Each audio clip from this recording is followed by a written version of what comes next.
trở lại, và dường như trong tâm trí anh em vẫn luôn tồn tại.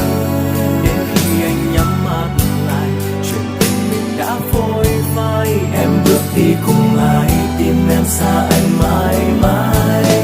Phải cố quên đi một người mang đến cho anh nụ cười, để rồi lại làm anh đau khi hai ta mất nhau.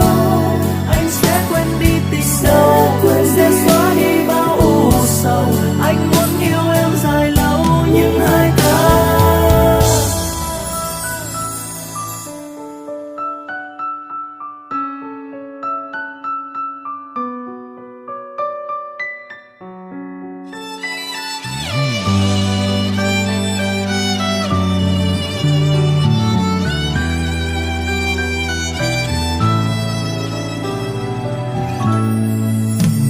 cuối con đường cây trùng lá.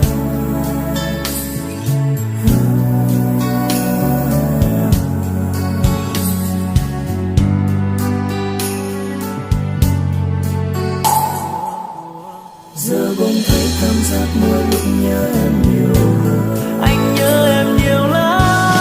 Ngày tháng trôi qua thật dài, anh vẫn mong em trở lại, và dường như trong tâm trí anh em vẫn luôn tồn tại. Đến khi anh nhắm mắt lại, chuyện tình mình đã phôi phai. Em bước đi cùng ai, tim em xa anh mãi mãi.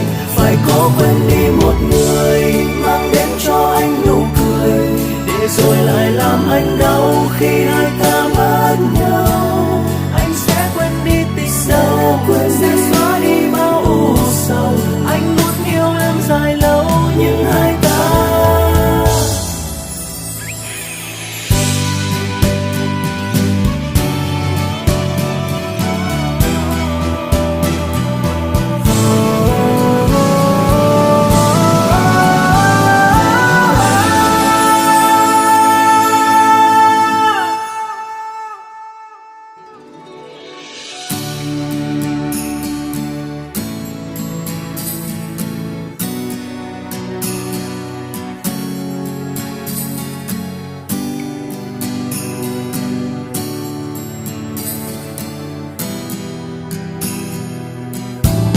phải cố quên đi một người